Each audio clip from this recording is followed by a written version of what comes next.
दोस्तों, यह एक फ्यूचरिस्टिक स्टोरी है जो साल 2050 में सेट की गई है, जहां धरती बीमार है, हवा जहरीली है और बच्चे पेड़ शब्द को किताबों में ही जानते हैं।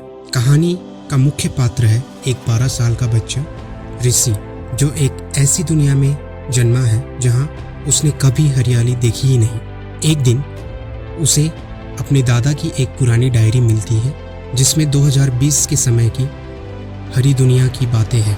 फिर शुरू होती है उसकी खोज एक आखिरी पेड़ की। तो चलिए दोस्तों, कहानी की शुरुआत करते हैं। साल 2050, ओजोन खत्म हो चुका है, समुद्रों का स्तर शहरों को निगल चुका है और अब हवा भी इंसानों की दुश्मन बन गई है। ऋषि खिड़की से बाहर देखता है, धूल और मशीनें। वो दादी से पूछता है, दादी क्या हरे पेड़ सच में होते हैं? अगले दिन ऋषि को बक्से में दादाजी की डायरी मिलती है 2020 की। ऋषि उसको पढ़ने लगता है। मैं उस जमाने में जीता था जब हवा महकती थी, पक्षी चहकते थे और बच्चे मिट्टी में खेलते थे, कीचड़ में नहीं मरते थे। ये सब पढ़ने के बाद ऋषि के आंखों में आश्चर्य था। उसने कहा, मैं उस दुनिया में जाना चाहता हूँ। ऋषि ने ठान लिया वो उस हरे चमत्कार को खोजेगा जिसे उसकी किताबों ने सिर्फ कहानी बताया था। ऋषि स्कूल में टीचर से सवाल करता है, पेड़ क्या होता है? सैटेलाइट से पृथ्वी को देखता है।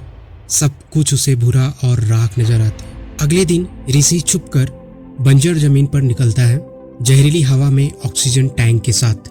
ऋषि को धूप की एक पतली किरण में एक छोटा सा हरा पौधा उगता दिखता है, टूटी दीवार की दरार से। कई साल बाद किसी ने धरती की सांस फिर से देखी थी। ऋषि उस पौधे को देखकर रो पड़ता है, तुम सच में हो?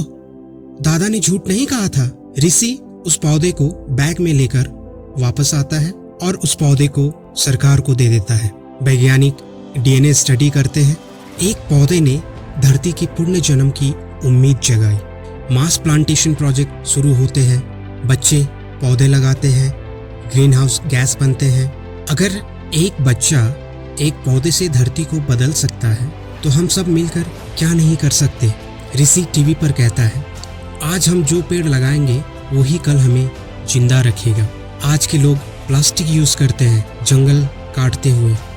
कल को ऐसा ना हो कि हमारे बच्चों को पेड़ सिर्फ किताबों में मिले। ऋषि एक पौधा लगाते हुए कैमरे की तरफ देखता है। आपका प्लांटेड ट्री आपके बच्चों की ऑक्सीजन है।